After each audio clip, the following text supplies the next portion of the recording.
해상에 해상탄도탄 요격유도탄 시험장을 설립한 이유는 해양 환경이 적합하기 때문이다. 동해는 서해보다 수심이 깊다. 미사일 시험 도중 불발탄이 생겨도 수심 600m 이하로 가라앉아 안전하다. 어뢰 발사 시험을 경남 진해에 위치한 유기술연구본부에서 진행하는 이유도 이 때문이다. 또 훈련 공역이 가로 200km, 세로 50km에 달해 고도가 중요한 유도탄을 시험하는데 문제가 없다는 입장이다. 그동안 해군은 국내에 훈련 장소가 마땅히 없어 SM-2 해상탄도탄 요격유도탄의 실사격 훈련을 할 수 없었다. SM-2를 장착한 함정은 세종대왕건 등 이지스 구축함 3척과 중무공 이순신함 등 구축함 6척이다. 이 함정들이 SM-2를 실사격하려면 경연제로 하와이 근해에서 열리는 환태평양 훈련에서만 가능했다. 림팩은 태평양 연안국 간 해상교통로 보호, 연합전력의 상호 작전 능력을 증진하기 위해 미 해군의 3함대 사령부 주관으로 열리는 다국적 연합훈련으로 우리 해군도 1990년부터 참가하고 있다. 림팩에 참가한 함정의 SM-2 발사 횟수도 많지 않다. SM-2를 장착한 우리 함정은 2004년부터 림팩에 참가해 총 31발을 쏴본 것이 전부다. 이지스 구축함인 율곡이함이 2012년과 2018년 8발을 발사했고 충무공 이순신함, 대조영함, 왕건함, 강감천함, 최영함이 2발을 발사했다. 해군은 북한의 계속된 미사일 도발에 대비해 훈련 횟수를 대폭 늘려야 한다는 입장이다. 동해 시험장에서는 앞으로 SM-2 시험 발사뿐만 아니라 전력화될 장거리 지대공 미사일 실험도 가능해진다. 군 당국은 북한의 탄도미사일을 방어할 장거리 지대공 미사일 LSAM-C 제품을 2024년까지 완성하기로 했다. LSAM은 중거리 지대공 유도무기인 천공등과 함께 한국형 미사일 방어체계의 핵심으로 꼽힌다. 미사일 요격 고도가 50에서 60여 킬로미터에 달하는 LSAM은 장거리 지역방공과 탄도탄, 항공기 공격에 대한 방어 능력 보강을 위한 무기체계다.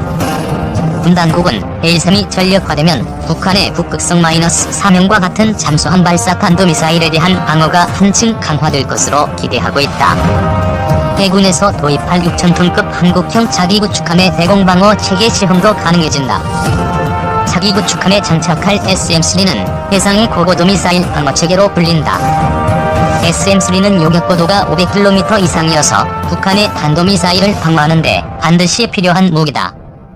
KDDX는 현재 운용 중인 4,200톤급 한국형 구축함보다는 규모가 크지만 해군 기동부대의 주전역인 7,600톤급 이지스 구축함보다는 규모가 작아 미니 이지스함으로 불린다. 정부 관계자는 동해 시험장에서는 유도무기 시험 평가뿐만 아니고 대공, 수상, 수중 훈련 지원까지 가능할 것으로 보여 북한의 미사일에 대비한 미사일 요격 훈련에 적합할 것으로 보인다고 말했다. 김경윤 기자 미국이 북한 대륙간 탄도미사일을 막을 차세대 요격기를 2028년에 실전 배치할 계획이라고 미국 자유아시아 방송이 19일 보도했다. 존 미국 미사일 방어 청장은 전날 미국 헤리티지 재단 주최로 열린 화상회의에서 차세대 미사일 요격기 개발이 빠르게 이루어지고 있다며 2028년 실전 배치를 목표로 개발하고 있다고 밝혔다. 이 NGI는 북한의 ICBM 방어를 위한 다층적 본토 미사일 방어체계의 첫 단계에 해당한다고 힐 청장은 설명했다. 미 국방부는 현재 지상 발사 요격체 44기를 미국 내에 배치했으며 향후 NGI를 포함해 총 64기를 육상에 배치할 계획이다. 힐 청장은 NGI 실전 배치에 시간이 걸린다는 것을 고려해 연내에 고고도 해상 요격 미사일 발사 시험에 나설 계획이라고 덧붙였다. 미국이 북한 ICBM 발사를 가정해 고고도 해상 요격 미사일을 발사하는 것은 이번이 처음이다. 그는 적이 미사일 위협이 매우 빠르게 진화하고 있다며 이에 맞춰 미사일 방어 역량을 발전시키려고 하지만 기술을 실전 배치하는 데 시간이 걸려 위협 대응에 어려움이 따른다고 설명했다. 앞서 미사일 방어청 대변인실은 해당 요격시험 시점을 올해 가을로 공개한 바 있다. 현대중공업이 건조할 차세대 이지스 구축함이 탄도미사일을 잡을 바다의 사드가 될 전망이다. 현재 군이 운용 중인 이지스함 대비 탄도미사일 탐지 기능이 개선되는 데다 탄도미사일을 직접 요격하는 기능까지 추가돼서다.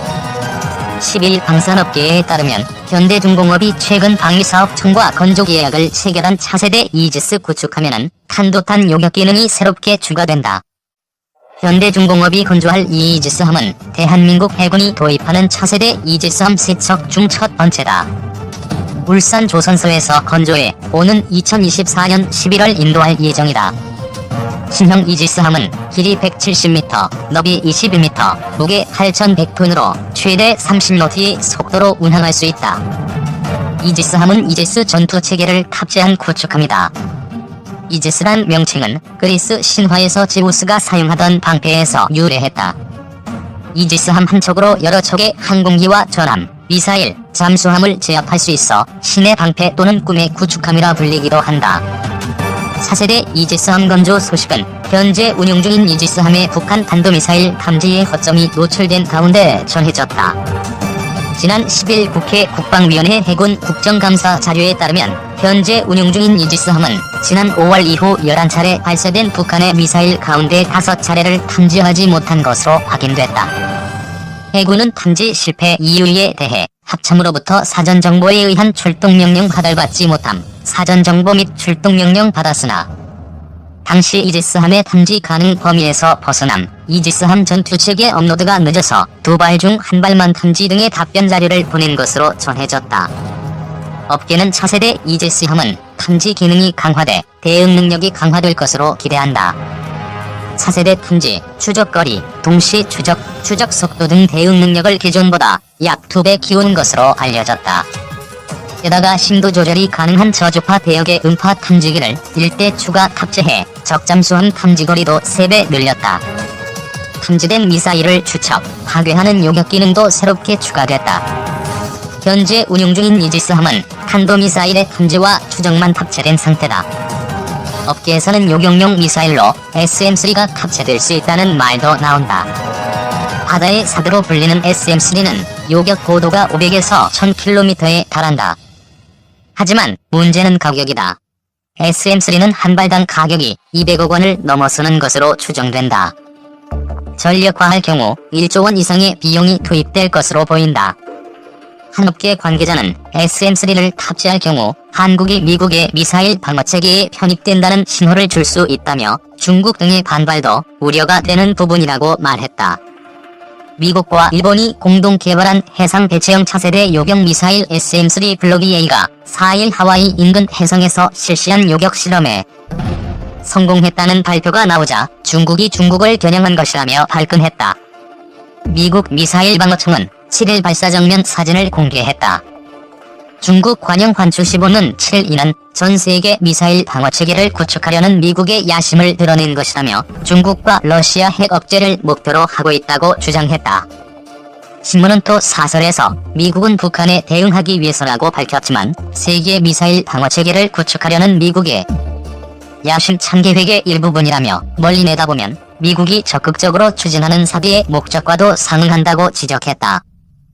이어 해상 대체형 미사일 방어체계가 완성되면 중국의 군사 위협이 될 것이라며 덧붙였다.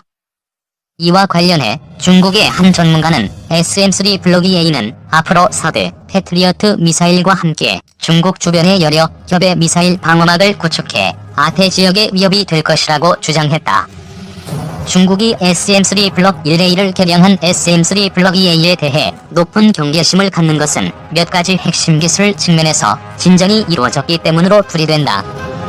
먼저 SM-3 블록 2A는 2015년 6월과 12월 캘리포니아에서 실시된 육지 요격 실험에서 성공했다. 이번에는 이지스함에서 발사돼 비행 중인 공중 목표물을 정확하게 맞췄다. 필요한 곳으로 쉽게 이동해 목표물을 떨어뜨릴 수 있게 된 것이다. 미국의 한 전문가는 미일 공동연구에 이정표 같은 의미가 있다고 말했다. 미국 외교관계위원회의 전문가는 SM-3 블록 A는 현재 사드의 요격 높이 200km보다 요격 가능 높이가 높아져지고 저궤도에 있는 위성도 떨어뜨릴 수 있다며 이럴 경우 중국의 군사위성도 타격할 수 있다고 말했다. 파키스탄 언론은 SM-3 블록 A가 실전 배치될 경우 중국의 항모 킬러 미사일인 둥펑-21과 둥펑-26에 대한 미국의 요격 능력이 크게 높아질 것으로 예상된다고 전했다.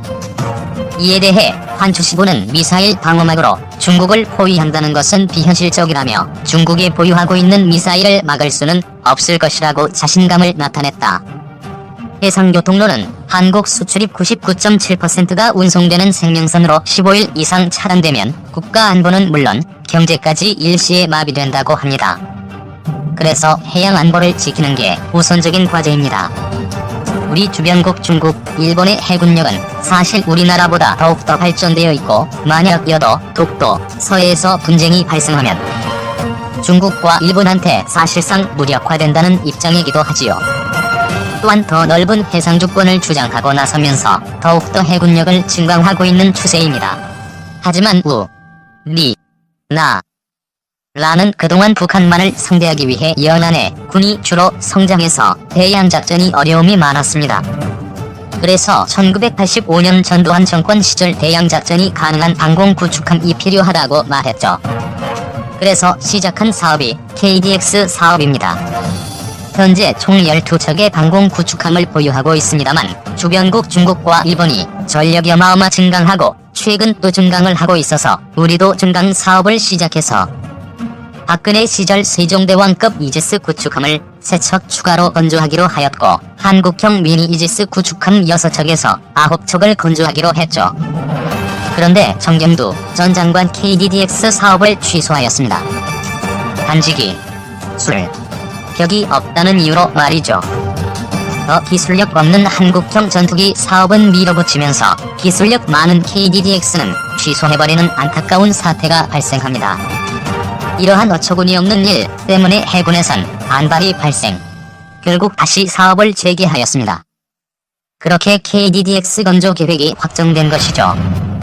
이렇게 개발하려고 하였지만 사업기간이 20년으로 늘어나면서 차기 구축한 KDDX는 레일건, 무인기, 드론 등 미래 무기체계 도입에 대비해 체계 확장성을 충분히 반영해서 최신 IT 기술 적용은 물론 다기능 위상 배열 레이더 및 전투체계 등의 핵심 장비를 전부 국산화해 최강의 구축함으로 건조될 예정입니다. 그리고 중국이 도입한 러시아 S-400 미사일의 기술을 이용해서 만들 예정인 장거리 대공 미사일이죠. 이 미사일을 기반으로 해상 유격 미사일을 장착할 예정입니다. 원래는 함대 방공용으로 만들 예정이었으나 북한 단도탄 위협 때문에 해상형 L3 대신 SM3 블록 1B급으로 목표가 변경되었습니다. 한 SM3 블록 1B의 성능은 사거리 약 700km, 유효고도 500km로 ICBM을 제외한 모든 미사일을 요격할 수 있지만 성능은 장담 못한다는 겁니다. 그리고 또 주목할 부분이 레이더인데 KDDX 탑재한 레이더는 현재 미 해군의 알레이버급, 일본의 아타고급, 호주의 호바트급 구축함에 탑재된 이지스 레이더 스파이디보다 탐지거리가 2배 더 향상된 AESA 방식의 S밴드, X밴드 레이더들을 장착할 예정입니다. 즉 KDDX 최종형은 미국의 차세대 AESA 이지스 레이더와 근접할 성능을 가질 예정이며 기존 이지스 레이더의 출력이 1.56배 증가하여 탐지거리가 2.3배 향상될 것으로 예상됩니다. 그렇게 되면 항공기 표적은 2000km, 탄도탄은 1000km